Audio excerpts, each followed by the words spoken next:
names are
all these words of wisdom I've been imparting, and my mic muted.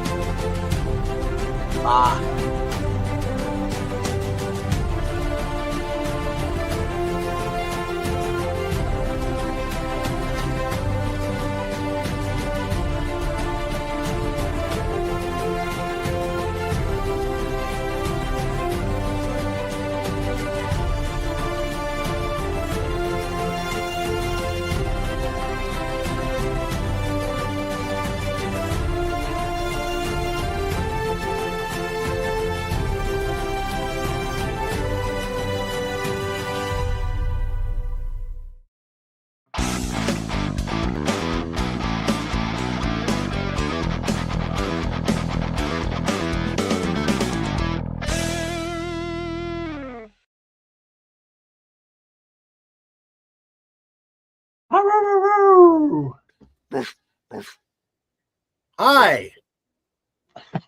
Who said that? Oh no, not what? again. Oh, I didn't see This anybody's is- lips move. hello. Hi. Steve ventriloquist act. Steve whoops, he's gone. It's just you and I now. Bye, Steve. Hi. Hey, okay, he returned. Great to see everyone here, and the ones I can't see. I know you're out there. It's still great. Hi. I'm Steve. I'm Sam. I'm not Sam. He's Sam. There's Sam. Hello. Do Tom. Yeah. And he's calm. We're here to talk about, important things like cybersecurity and secure cyber stuff. Dogs and cats. Dogs and cats, risk management, managing risky cats and dogs. Yes. I have scars, but that's another story. It was a risky cat. Yeah. As compared to a frisky cat. We could get way off topic there. As we Hey, often what are do. we?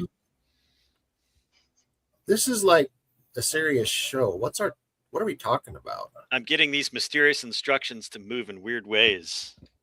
Yeah, I don't. I'm There we not. go. Are our coconuts lined up? Our coconuts. There Is we it- go. What kind of a swallow is carrying our coconuts? Wow. Okay. There we are, all looking pretty. Now we need to start talking about something witty, Cybersecurity. That's what we do all day. Even on Friday. even on the weekends. Hey, Well, half of Hey, there's Friday. did words. you guys know There are words on the screen. there are how AI-powered attacks and rapidly exploited vulnerabilities are changing enterprise risk? And the coconuts are in line. Well, I would say how they are is it's always been a risk because you're targeted, but it's easier now. This is an equilateral coconut configuration. Yeah, it's so much easier for the bad guy because they don't have to be a super duper expert. The AI is. Wait, was there something else you were saying? Yeah, Before talking about risk from AI. No, before the mysterious words popped up. Something about coconuts. Oh, okay. That would hurt. Ow, ow. Anyway, last week we were talking about Yes, this Jade something about a AI that did a ransomware attack. And Yeah. it obviously had a human driving it a little bit, but it was also obvious that the LLM was self-narrating and hallucinating things like the recovery key. You couldn't really have the crypto wallet, right? Couldn't really have got their stuff back. He said, if you want us to stop hacking you or whatever it said, send your money here to this crypto address, and that it was wrong. Yeah. Or at least it was an address that's used by a lot of other AI created stuff about crypto. It's all just one guy. Yeah. Ransomware is all one guy. That's all one guy you're sending your money to. No, unfortunately, it's not. And as AI makes it easier, AI just makes it easier for the bad guys. It does make it easier for the good guys. Well, good guys have AI too. Right. But do the good guys even know what to tell the AI? Okay, hang on. So bad guy, pretty honest, bad guy uses AI, builds ransomware attack, totally flubs everything. Everything's borked. The key is borked. The crypto wallet's borked. And now you want to take AI and you want to use it for defense? I think it's harder. I don't want to do that. I think that it's more important to know your sorry, totally lost that. It's more important to know what you're defending, to know what your network looks like, to know what something wrong looks like. And AI can't really help with that. No. It's yours. You own it. In fact, so I was talking to some senior scientist folks at an unnamed ginormous network company a number of years ago, and they were trying to use machine learning. So I'll talk about machine learning, which is the heart of which is at the heart of LLMs. It's what people call AI now. It's not really AI, but that's what they call it. And they were lamenting the fact that they could not train their machine learning systems to defend, or they weren't worried about security as much as they were worried about network management and things like quality of service of the packet delivery and such. So they were lamenting the fact that they couldn't get any good training. They couldn't train a machine learning system to do anything useful because everything is so crazy and everything changes over time, and there's just way too many variables, and yeah. But how that's changed, hasn't it? Because now we have infrastructure as code. No, it hasn't changed. It has not changed. And since we have infrastructure as code, we have stuff we can feed to the AI to learn from. As being one who swims in those bits, I can tell you it's chaos on the networks. Well, and so there's no machine learning that's going to get anything out of that. What you need is a tool that brings order to chaos. I think I've seen something like that. Yes, it's like a cookie cutter. You have just dough and you put down the cookie cutter and out pops like a Christmas tree or a pumpkin. Yeah, that's the problem though. Cookie cutters don't works because every network is different. They are. And in fact, every moment the network changes from what it was a moment ago. So you have to kind of get a feel for the patterns, for the shape, for the flow of communication. But I tell you what, LLMs / modern AI is good for. It's good for introducing chaos and destruction. Mm-hmm. Absolutely. Yeah, it'll encrypt all your stuff and tell you the wrong key to decrypt it. It's good for turning it. What is it? Netflix called something Chaos Monkeys, I think. They wrote this code that would just randomly shut down their servers, and they did this to improve resiliency. Yeah. So, hey. Did the Chaos Monkeys escape into the wild? I don't think so. Oh, good. Because it sure acts like they have. Yeah, I've heard something like that before. It was agents you had to install them on each system, and it can randomly do any kinds of stuff like fill up your hard drive or blast you 100% utilization on your CPU and do all kinds of crazy stuff just to test and make sure that your what you think is going to happen will actually happen if you have warm standbys or what do you think will happen, how resilient you can be. Cool. Yeah, fun So stuff. How many businesses that don't have IT departments would be willing to turn that loose on their machines? Zero. All it would do is break them. Yeah.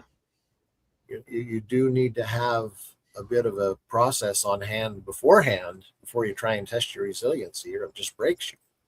Yep. You're frozen again. It's just cold here.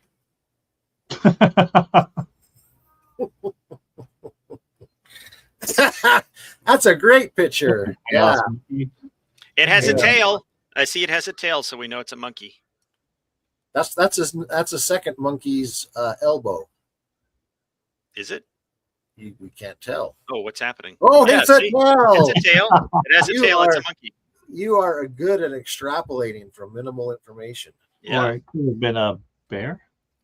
So what can the average small business owner who doesn't have an IT team do, especially with all of this AI making things easier for the bad guys? Well, I mean, it seems like there's like several different jobs, but if you only have a few people, they kind of get rolled into one job, right? Yeah, the computer guy. Okay, computer guy, right? IT. And then you got network admin, right? And then you got cybersecurity. Okay. Well, those aren't all the same thing. Oh, I don't know. I'm just making it up off the top of my head right now. Oh, they are sort of. But go ahead. Make it up. Okay. Well, I mean, that's not what their business does. Their business does something like ship coffee or make car parts, or they're doing business stuff. Yeah, and something to make money. And usually the computer is just a cost.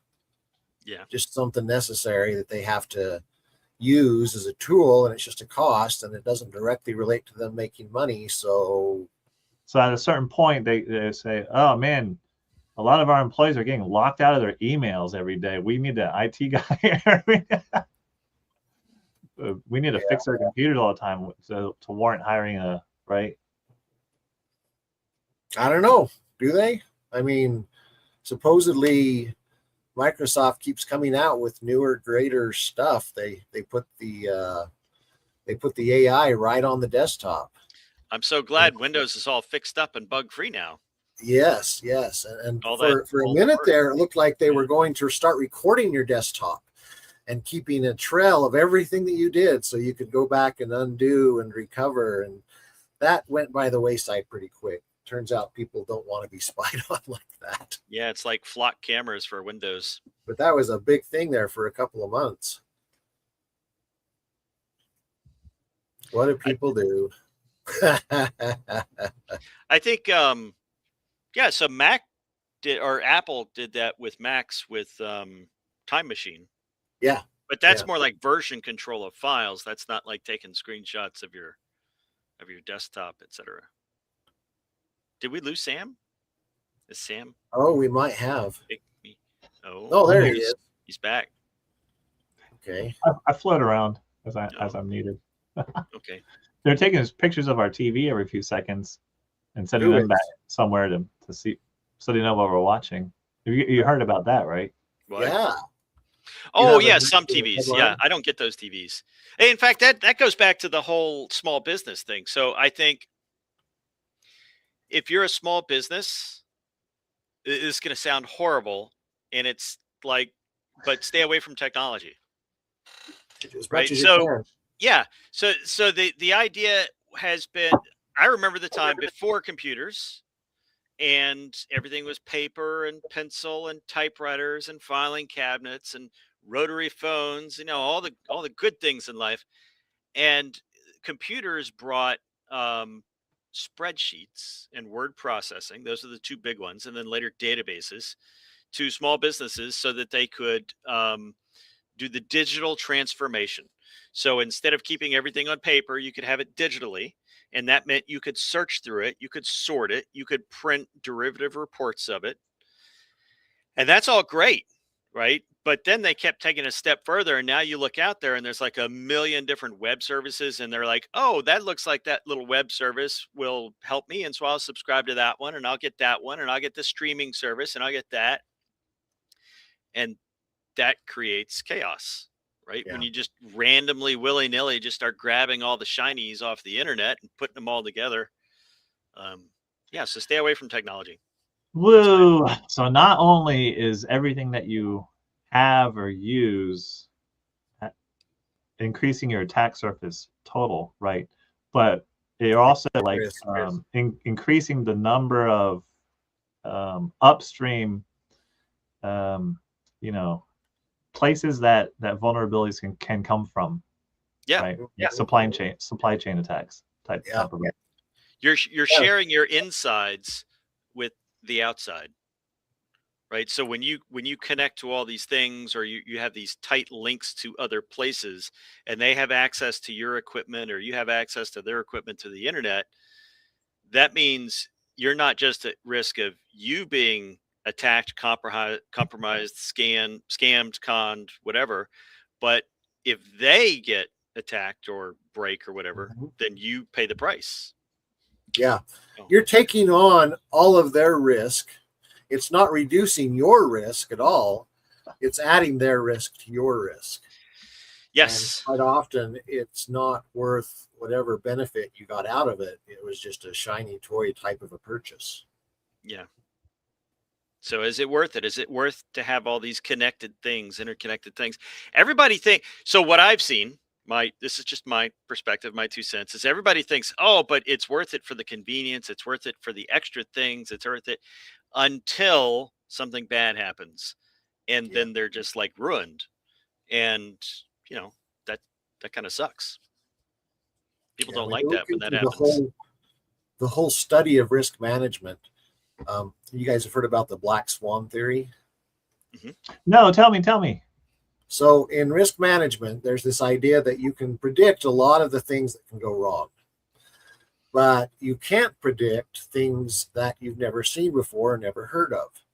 I think the example is that you can predict how many white swans you will see because, how often swans appear, but all of a sudden a black swan appears and it was totally out of your thought that it was even possible for that to appear. It's kind of like a sudden earthquake or volcano or a stock market crash or just something that you didn't see coming that was totally unplanned for, and it can change everything about the context of your business, about the reality that you're living in. Thank you for bringing this up. A black swan is an unpredictable event that is beyond what is normally expected of a situation, and it has potentially severe consequences. And there's this author called, I think it's Nassim Taleb or something like that. He wrote this book, Anti-Fragile, and it's talking about how businesses that are built to be resilient in chaos are actually tend to expand, become more successful during black swan events. Because it's resilient. It's not just something that relies on everything staying the way it always has been. Because that's one of the things we're seeing with AI and the bad guys using it to break in.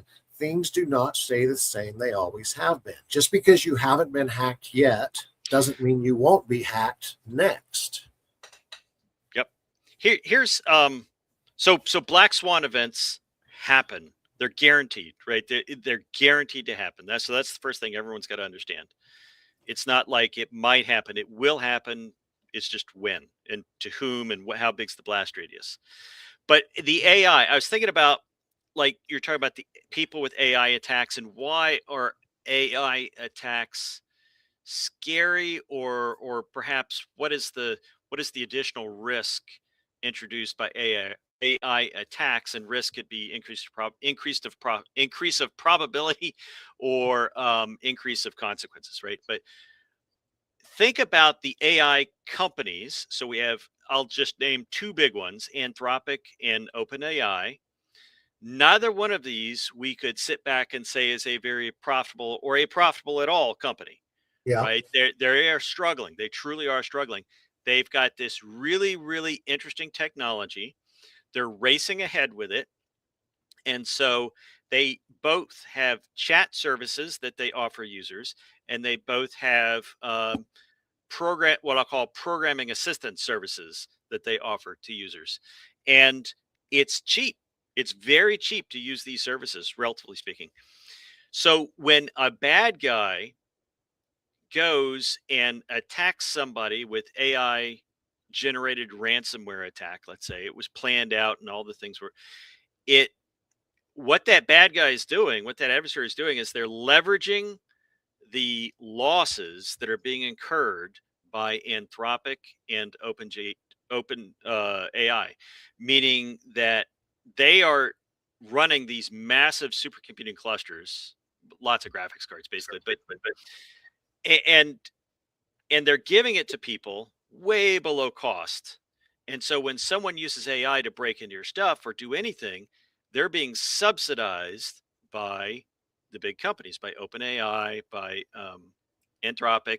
And then there's these big circular paths of funding where they're being subsidized by NVIDIA, and then Samsung comes in there because of chip prices and memory and all that.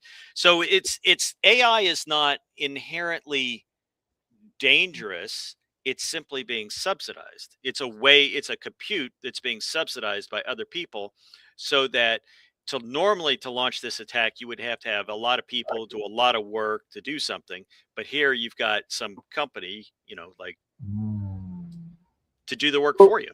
Yeah. And it's not just that it's cheaper to do the work. It's also that knowledge that isn't available to your average person is all of a sudden available because of the AI and the way that it has brought the whole internet down to where it can be queried. I love how you say that the AI is just like a search engine that has compressed the internet. And violated copyright law, I might add, to do that, right? So they've copied all the things that you're not allowed to copy. Yeah. And so the AI has all that information, and it makes it very cheap in terms of effort to figure things out. I mean, AI has found a whole bunch of exploits that people have not found until AI, because it just takes time to go through code.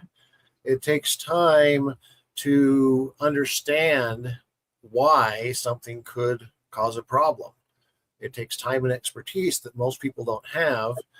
And the AI has made it possible to really quickly find those kind of things. Interesting question here. Does democratizing knowledge eventually democratize cyber attacks too? I think they've always been democratized.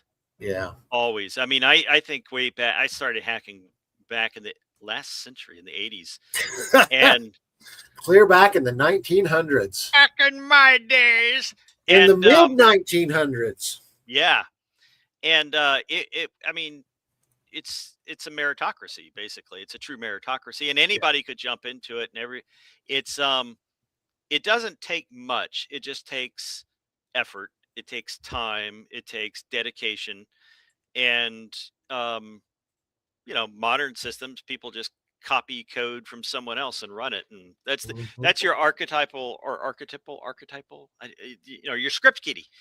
Script kiddie. So anyone who goes to an AI system, ChatGPT, Codex, Claude Code, whatever, and says, make me a ransomware campaign, or a local, it could be local too, but they're just copying what somebody else has done without understanding what's going on and hoping it works. And well, that's all any vibe coding is, isn't it? It's just copying what somebody else has done, not really understanding it, hoping that it works. When it seems to work, then you say, okay, that piece is done, and you slap another piece on it doing the same kind of thing.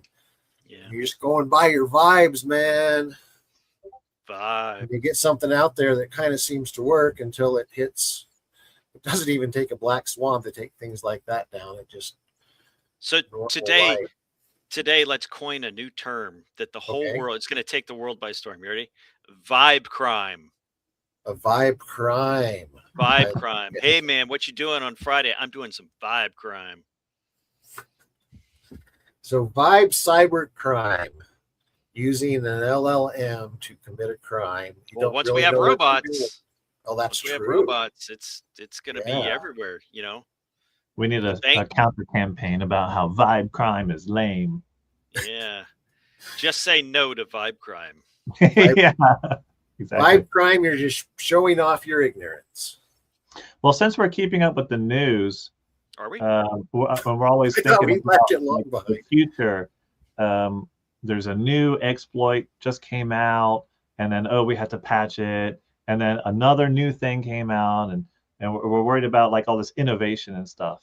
But what Tom had a great point was about how the AI is just like it can just speed up the things that are already known, because it's not like all these companies out there are keeping up with their updates and their versions, right? So, I mean, you can I can see a lot of successful attacks happening, and it's not the newest, latest, Yeah. type of No. cyber attack. It can be just a faster way, a more people can have access to it now because of the AI, and so it can be something old that's now more out there and faster. Yeah. One of the patterns used is to determine what version of software the target is running, and then go and look up what vulnerabilities that version of software is known to have, and then chain it all together. So once you determine the various types of software and versions of it that any particular target is using, then you can very easily go to the catalog of vulnerabilities, and there's one put out by CISA. We had a link to that, I thought. Yeah, But, well, that's what somewhere. AI loves, is to have a bunch of data that it trains itself on. And so what's a great idea is if we kind of like documented all of these known vulnerabilities and like how they work exactly how to Yeah. like, grab all that data. Oh man, cool. Yeah, they come with a proof of concept, which is code showing exactly how to hit that vulnerability, and the AI can just put it all together. Exploit DB. That's what it is. It's all right there, man. Exploit Vibe crime. Yeah. Call out to the audience. Anyone out there with who can tag things with vibe crime? I would say use sidewalk chalk so it's environmentally friendly and not There you go. illegal. But Yeah. other than that, we'll start a tagging campaign. Yeah, just say no to vibe crime. Sweet. Vibe crime does not pay. Because they get the address wrong. Embarrassing. Yeah, our first example of vibe crime that's in the news, and it's the wrong passphrase to decode, the wrong Bitcoin address to send money to. Everything's wrong. But it's good for lulz. Interesting. So we think that if you have an attacker, then we have the solution is some kind of technological configuration or some kind of monitoring or some kind of positioning our technology to stop the attack or to counter it or something, when really the real solution is to convince them that hacking is bad, and we can do a cultural win instead of a technological win. Well, yeah, that's a good idea, because with an arms race, if you're in an arms race and the other side has chaos on their side and you're trying to make everything orderly, that's hard. It's hard. It takes effort to bring order to chaos, and the side with chaos is usually going to win an arms race. So yeah, if you can convince people that crime is bad, well, that would solve a lot of problems. Wow, that would be great. Just go around it, solve it like that. Yeah.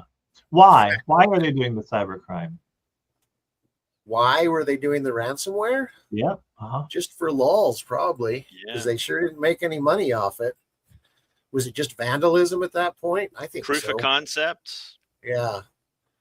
Some beer Well, I on think a it's for money Friday. too, right? A lot of for money Yeah. So, to impress somebody. yeah. Oh, real impressive. Look, you can break something. Almost anyone can do that. In Yeah. fact, Mm. it would be.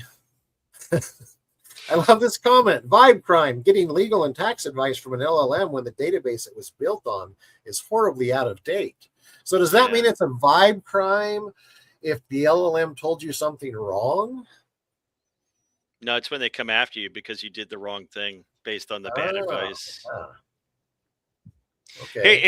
Here's 2 more cents for the small medium businesses about, I'm like, get away from technology. What I think the most what they should do here, I'll give advice because the advice is so important. Follow it, and then when it goes wrong, sue Tom. Be This orderly. isn't advice. This is just Be entertainment. orderly. So many companies, and this is like across the board, are filled with chaos. They're filled with seat of the pants. They're filled with you lose things, right? You don't want to be in an environment where you lose things and you don't know things. And it's hard. And the more things you're juggling in your business, the harder it is to keep track of where everything is. Who is that person we were talking to? I'll give an example. There's an old con where you've got a company running and somebody calls them up on the phone and says, you owe us 10,000 for the paper that you ordered, or they'll just send them paper and then send them an invoice, right? Like stack reams of paper, and nobody ordered it, but nobody knows, right? Because they don't have good tracking and stuff. Yeah. So just knowing so you don't get when you get these messages out of the blue, for example, emails, or you see weird behavior in your computer, you need to understand where it came from. Who is this? And you don't do that after the fact. You don't respond to it. You have to have everything in order in advance. You have to have a nice orderly run company where you've got good procedures and you're like, I know who we're talking to. I know who our account executive is, blah, blah. Anyways, there's my I've got it. Okay, I so think that's good humans advice. are like APIs that don't do input validation. Okay. Sounds good to me. Yeah? Yeah. Got it. Nailed What's it. that? Say it Humans are APIs that don't do input validation. Most humans. There are some exceptional humans that do. Yes. And they stand up to you when you say something and they're like, what? Those words did not make sense in that order. Yeah. Whereas the rest of us normal people are just like, oh yeah, I know exactly what he's talking about, and moves on with it.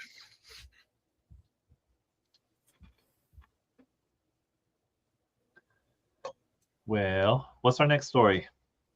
Do we have a story? Mary had a little lamb. Its fleece was white as snow. And everywhere that Mary went, the damn lamb had to go. And now we're eating mutton. Wait, no, that would be lamb. Now we're eating lamb. Yes. The hidden security blind spots created by trust platforms. Yeah. Remote. Come on, say it with me. Remote management and critical infrastructure. I can't find them. They're hidden. They're hidden. They're blind. Whenever we think we know everything, you're wrong. Spot's a dog. Blind Spot's a dog that can't see. We could parse this. Hidden security. So security, that means like a lock, like a padlock. So did Spot drop a padlock and dig a hole and drop it in and cover it up, and now he can't find it? So hidden blind spot. What's a hidden blind spot? A blind spot that you can't see? It's a hidden blind spot. Wait, a hidden security blind spot. It's an invisible door. It's an invisibly locked unlocked pass-through it all by trusted platform. Yeah, I don't know. I would say everything's hackable. Yeah. So, in fact, what was the RMM that was just compromised? Oh, it was. I had that right in front of me. It was Simple Help. Simple Help. Simple right? Help authentication bypass.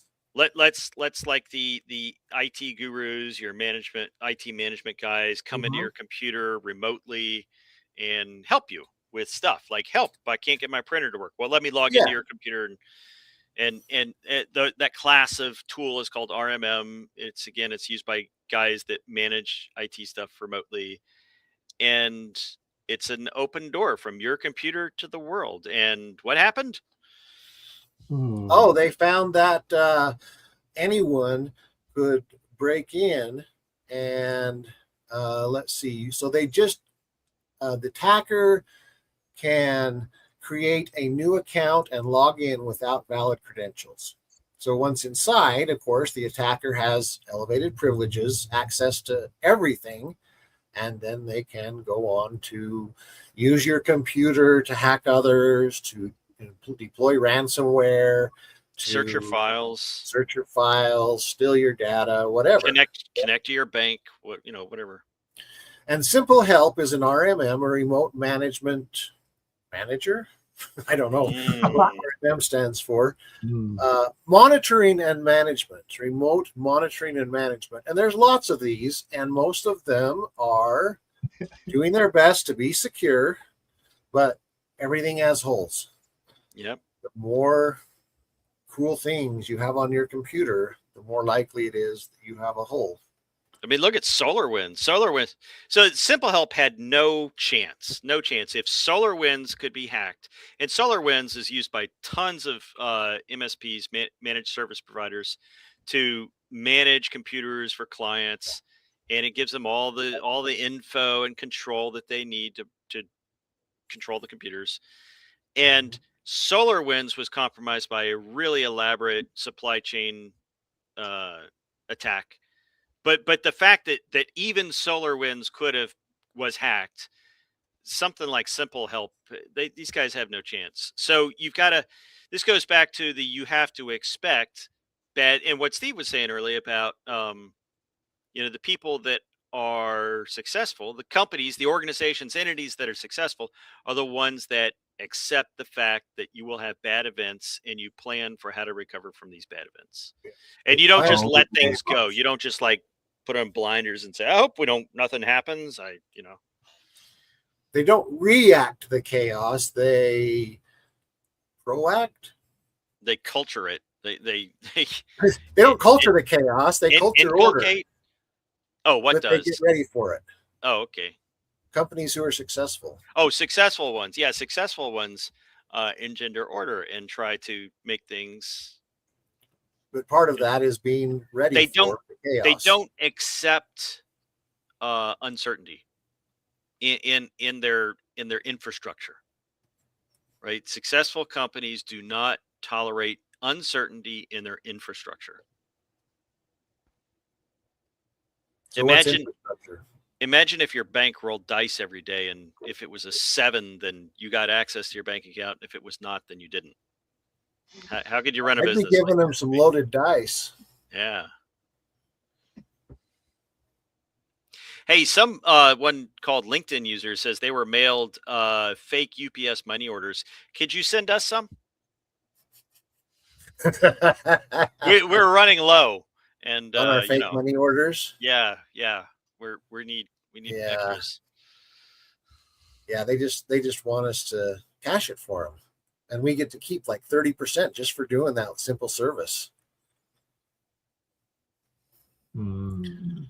Okay. Yeah, well, I was thinking about how everything is hackable, right? Yeah. It's just a matter of time.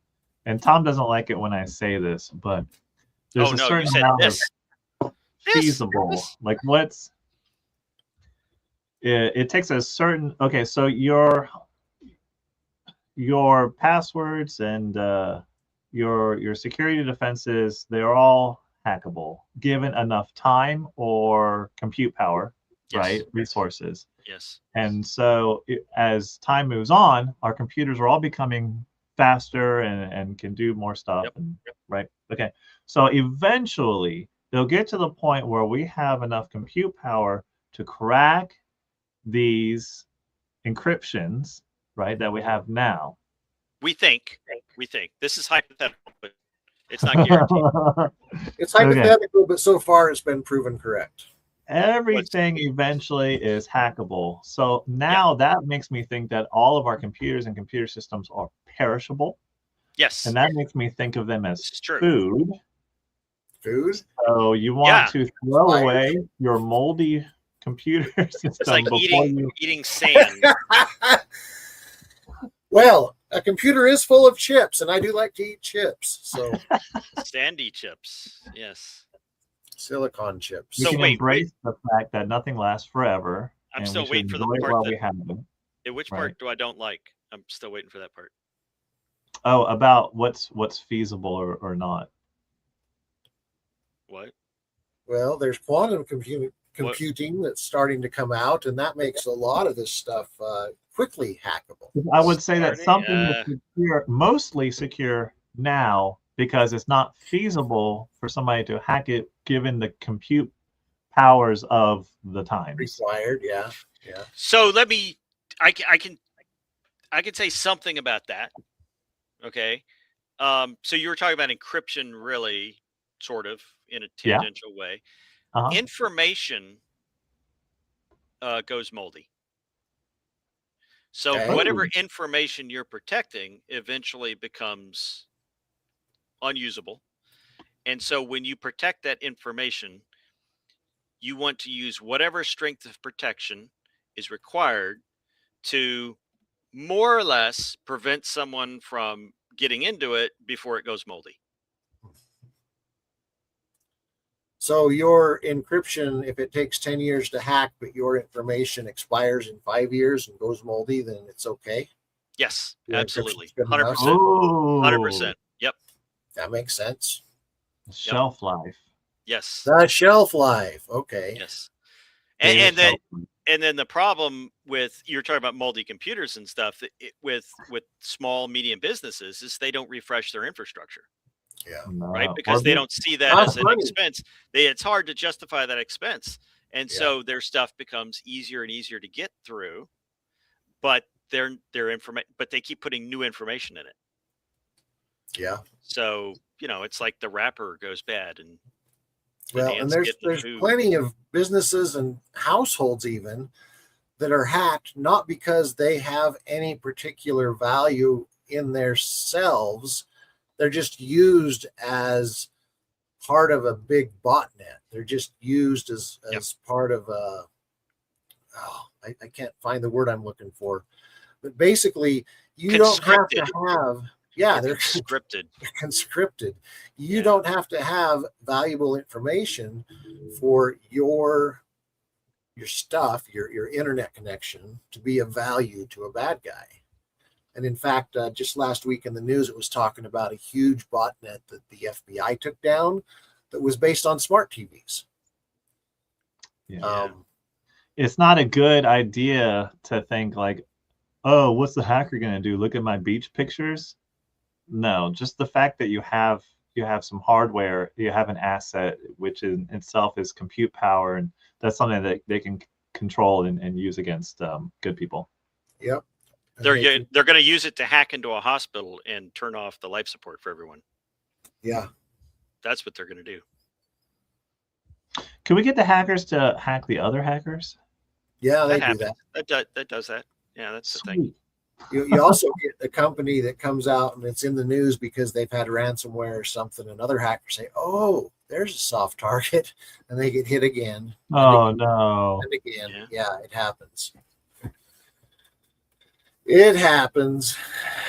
I think it's good to learn from your mistakes, or even better, learn from other people's mistakes, or even better, learn from the CTF puzzles on our website. Yes. Capture the Flag teaches you good skills when it comes to crime. Crime? Vibe crime. Life, death, And I don't know. taxes. What are we trying to help people do here? Think. Stay safe online? To think. Just think. Oh, someone's looking forward to future guests on our show. I guess none of us is good enough. I'd like to announce today that we've been fired and we're going to be replaced by some AI agents that will talk in our stead. That's okay. I'm not AI. Britney See, I can Spears hold up or 3 something. fingers. I don't know. I can even do it twice in a row. 3 fingers. I am That not was AI. 3? Wait, what? 3 fingers. How many R's are in fingers. strawberry? Strawberry. The CTF challenge from last week. Then I might give everybody at home a hint. Okay, cool. We like hints. We're lazy. If you go to ridgebacknet.com/games, you'll see a bunch of puzzles that we made. We call them CTFs. Net.com/games. Well, don't go there right now. Hang on. After the podcast. You should go after the podcast. Oh, yeah, I'm involved in this. Hi. You're involved in what? The water company? Yeah. No. Your company. Podcast. Oh, a hacker successfully hacked a water company, and people would have died had yeah, an operator not caught the unusual behavior in the equipment when they did. Absolutely. Yeah. Yes, that's a thing. It happened. More than once, actually. Was that in South Dakota or I forget where it was? Well, I think the one that's in the news. Florida and South Dakota and Michigan and I think what people should recognize is that there is like a slow burning war going on through the internet right now. And what you see in the news is just the tip of the iceberg for what's going on with regard to criminal hacking. Between organized crime against people, between state actors to people, it's a wild. Speaking of state actors, did you see the headline about how in Africa 1 out of every 2 cell phones sold are already reporting back to China? Ooh. I didn't delve into it, but that's not surprising. Wow. So Sam, why did the hard drive quit the rock band after only 1 month? I thought we did we do this already? Yeah. It says we revealed the answers on 6/19, but that would have been 3 weeks ago. I can't remember that far back. I remember us talking about this. There were like pictures and everything. I remember now how to solve it. The numbers are base 5. He had a hard drive. Yeah. Couldn't hack the tour. So we have a new CTF, did you say? Do we? Yes. It was presented for the first time last week. Was it? Yeah, I vaguely remember this. That's a long time ago. I don't know if we can put up on the screen or not. There we go. Yeah, I remember that. Yeah. Right. Oh, by the way, happy 4th of July. Yeah. Happy Independence Day. we forgot to set off fireworks. We were going to. Really? At least say. Yeah, people around us set off fireworks and start fires. What is at this location? The world's largest blankety blank. So here are your clues. All these letters and numbers. Okay. It's been 1 week. So here's your clue to help you along before we reveal the answer next week. What is at this location? Okay, so you have these numbers. You need to somehow make a location out of it. Okay. And we have an N and a W. Sharp-eyed problem solvers will realize we have an N, maybe that means north, and a W, that means west. That's your clue for the week. Oh, but it's a direction? What about people with, well, okay.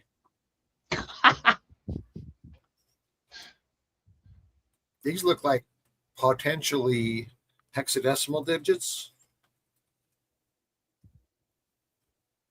Nobody Oh, knows what that is. So if you can figure out what this puzzle is, then you send us the answer. Contact@ridgebacknet.com. Contact@ridgebacknet.com. And You we can may also or go may to the not. website. Oh yeah, yeah. We may or And, may not send you fake UPS money orders if you answer correctly. that you can cash and send half back to us and keep half for your troubles. Yes, we're kind like that. There's a Bitcoin address too you can send us money with. It doesn't matter which one you use. Just use some and send money. Just use one. We guarantee that you can get rid of money by sending it to a Bitcoin address. Yes. That's what we're going to guarantee. Yep.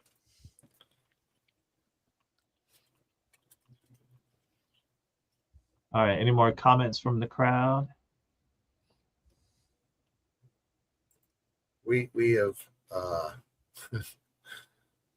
yes, we will definitely address more trouble in future podcasts. Next week, how to deal with trouble. With a capital T, and that rhymes with P, and that stands for pool. Who should we have on as a guest? Like The Rock or Oh wow. Shaq? Samuel Jackson. Oh, that would be fun. Yeah. That would be fun. Who do you want, Steve? Samuel L. Jackson would be a blast. Copycat. A copycat would be fun too. Oh, okay. That's a question for the crowd. Question for the audience. Oh, yeah. For the audience, who would you want to see on a show this crazy? Wait, what do you mean crazy? We can learn from anyone. Or I can. I'm not going to, I guess I shouldn't talk for you guys, but show me anyone and I can learn from them. Might be a bad example, might be a good example. They might have knowledge I don't. A computer hardware salesman. Ooh. And we can say, are these computers moldy yet? you have to squeeze them to see if they're ripe or not. Squeezing the computer. Yeah.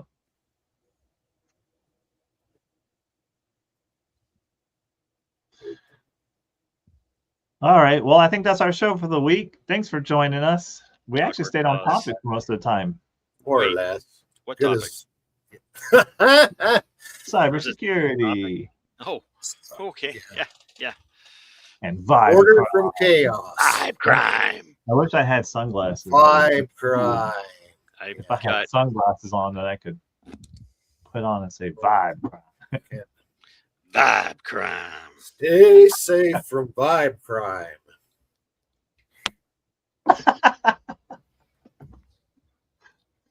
See you next week. We're here every week, Fridays, 3 p.m. Eastern, and we have a vibe crime day. Yeah.